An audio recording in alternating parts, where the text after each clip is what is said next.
Welcome back. Residents of Ikorodu are yet to recover from the killing on Monday of a family of 5 in Itamaga area of the community. The traditional ruler of Ibeshe, one of the communities earlier besieged by the cult group, claims that his entire community worked tirelessly to halt the murderous activities of the group in the area. Ikorodu, one of the biggest divisions and the fastest developing suburbs of Lagos State. The once serene town has evolved into a city with thriving commercial and social activities. Like other emerging cities, crime has also become a prominent feature of the town. Recently, residents of Ibeshe, a community also in Ikorodu, were terrorized by a cult group widely known as Bado. They attack homes that are isolated in the wee hours of the night, killing defenseless women and children. But we learn they use something to hit, maybe some buildings that are yet to be completed. So some buildings, when they are not yet completed, they don't have burglary proof. Burglary, that is where they penetrate and use maybe any hard weapon, maybe metal or grinding stone on these things to hit their head. You know, somebody sleeping. So that's how they operate. Speaking with Channels Television, the traditional ruler of Ibeshe land claims the community has been rid of the cult group. Before we thought that there's only one person. So later we keep on hearing Bado strike here, Bado strike there, Bado strike, even up to Ogun State. From there we agreed that they were in Bruce. But what we are praying for is that to get someone among them who can link them to the root of the operation.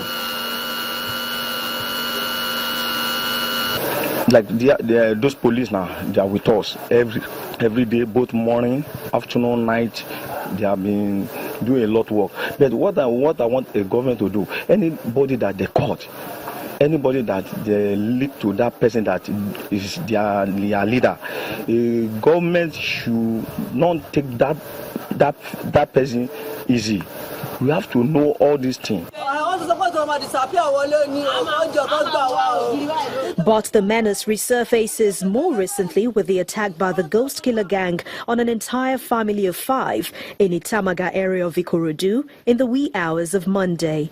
A father, mother and 2 children are all killed, while one child is still battling to survive at the Ikorodu General Hospital.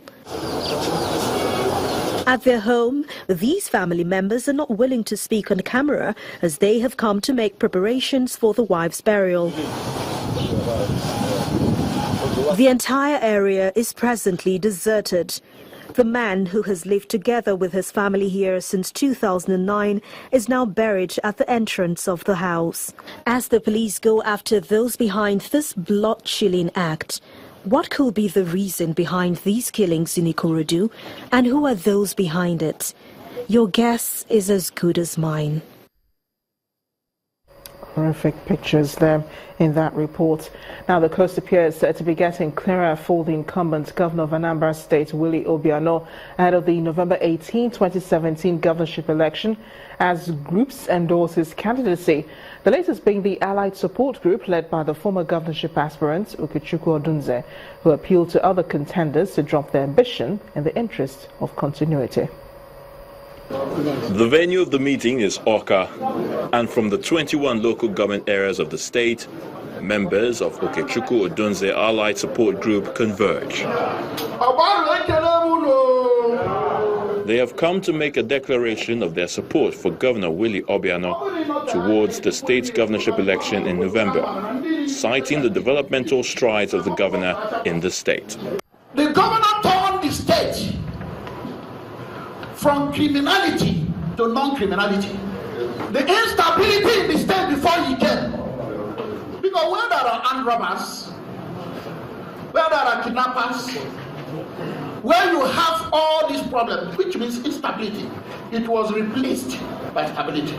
Based on presented evidences, The group pledges support and loyalty to the governor's 2017 aspiration. We are collapsing. We are going to collapse every other group. Every other group, be it social, cultural, political, village war, whatever. We are collapsing all of them under the feet of Obiano. The meeting is a step towards the integration of their potential structure with that of Governor Obiano, as expressed by some members of the group. We are trying to bring in every other structure that has not been supporting Willie Obiano in his race for second tenure in the office. Today, you can see that people from different parties came in here and they also shared their views and also understood a lot of things which they don't know about before. You can now see that we are past the stage of development. Politically, we are now into the stage of implementation. With the Anambra State governorship election set to hold in November, there's certainly going to be much more of these meetings. What the people eagerly clamor for, however, is a free and fair election. Seplat Petroleum Development Company, an indigenous exploration and production company, says it has ramped up its gas supply to the domestic market by 25%, making it a critical contributor to the power generation in Nigeria. The Chief Executive Officer of Seplat, Mr. Austin Avuru, while briefing shareholders at the 2017 Annual General Meeting, said all of its crude will now be available for export, while all of its gas will be pushed to the domestic market. For any worthy player in the oil and gas field globally, 2016 was challenging to operations. You either get through it or get swallowed by it. By the registrar, Seplat, an indigenous Nigerian oil and gas exploration and production company, pulled through and is today holding its 2017 annual general meeting.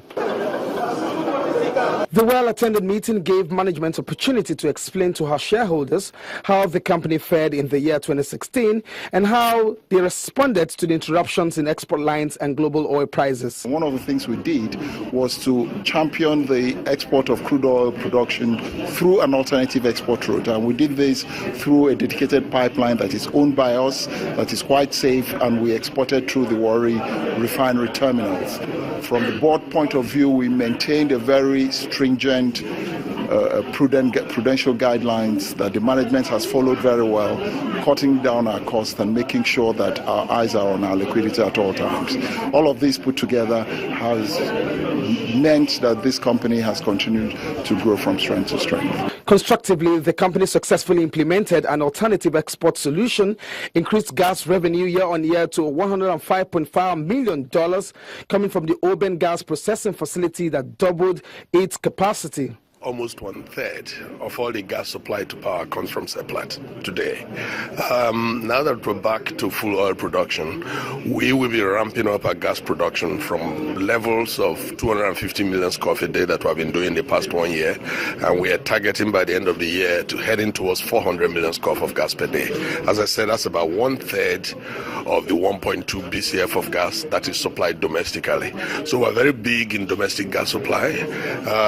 There are challenges of payments, there are challenges of off-takers being able to pay, but we have decided to make, in the past 3 years, the huge investments that have made it possible for us to deliver this volume of gas into the domestic market. According to management, Q2 2017 is already looking good, following execution of strategic business model, a long-term multiple alternative export routes already in the green zone, strong asset base, and a rapid expansion of its domestic natural gas business as a priority to the delight and support of shareholders. That leads us straight on to business news. Here's Anne Mawudu.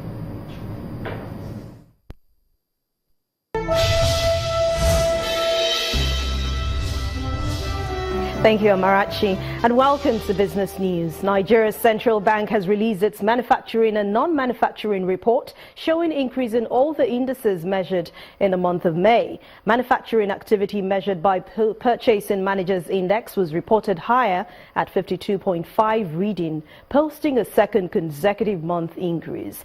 10 out of 16 sub-sectors surveyed also grew in the month under review. The CBN report shows production level higher at 58.7 points, new orders were up at 50.5, and employment level index at 50.7, indicating growth in new jobs after 26 consecutive months of contraction.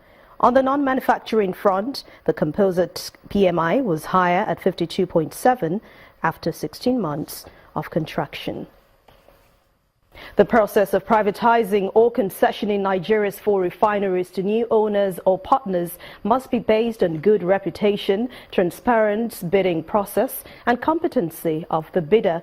That's according to the Chief Executive Officer of Financial Derivatives Company, Mr. Brismack Rewani. Competition is good for the country. If Dangote is interested, obviously he should be given a chance to take a look at this. But what is important, this is national assets. Dangote is investing in a new field, is putting his own money, putting his own stake there. This is a national asset. Every Nigerian has a responsibility and has a right to know how its assets are being sold, what process, and what kind of characters, what kind of reputation do these guys have.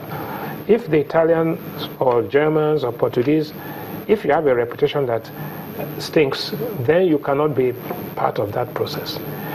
If you are a Nigerian company, you must show that you have a track record. If not, what happened in power? Now we had power where people borrowed money to buy, they had no competence, and 3 years after privatization, we had wires falling on people watching soccer in Calabar, killing people, no new transformers, no cables, no. So the entire privatization process in the power sector is being looked at. For the first time since October 2015, the all-share index at the Nigerian Stock Exchange crossed 30,000 points at the close of trading today. Chimezie Obiwago has the details.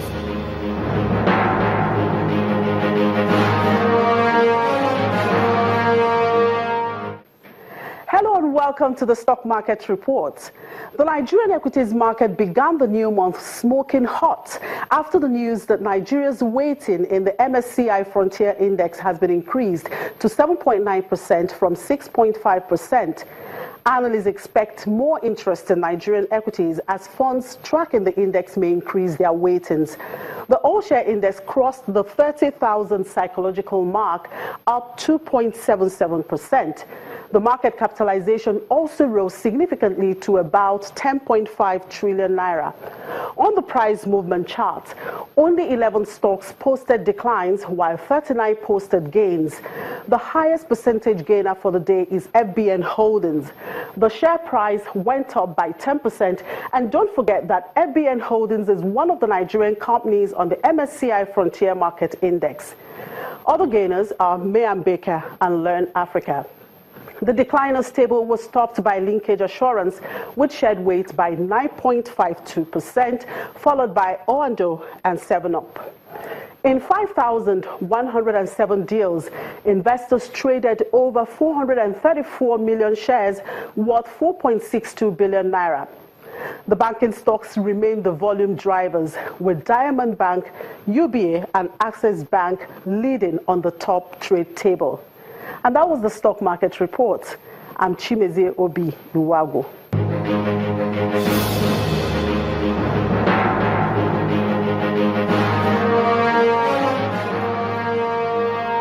And talking about the calls for the increase today, Morgan Stanley Capital International has increased the rating assigned to Nigerian stocks to 7.9% from 6.5% previously in its frontier markets. The index designed to track and measure stock markets was rebalanced by Morgan Stanley, and it takes effect immediately. The MSCI Frontier Market Index is made up of 16 companies listed on the Nigerian Stock Exchange, like the Nigerian Brewers, GT Bank, Zenith Bank, Nestle, Dangote Cement, Forte Oil, Seplat, and FBN Holdings.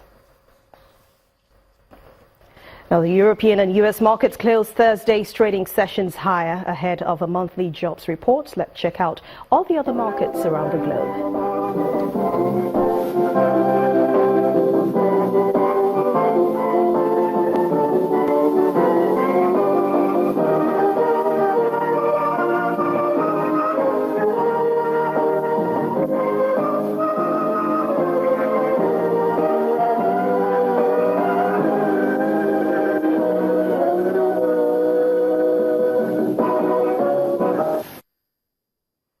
Business News tonight. Thank you so much for watching. I'm Anne Nwawadu. The rest of the news continues with Amarachi. Still ahead of the news at 10, Nigeria's Super Eagles move up 2 places to occupy 38th position in monthly FIFA ranking of football playing nations. That's coming up in sports news. Just stay with us.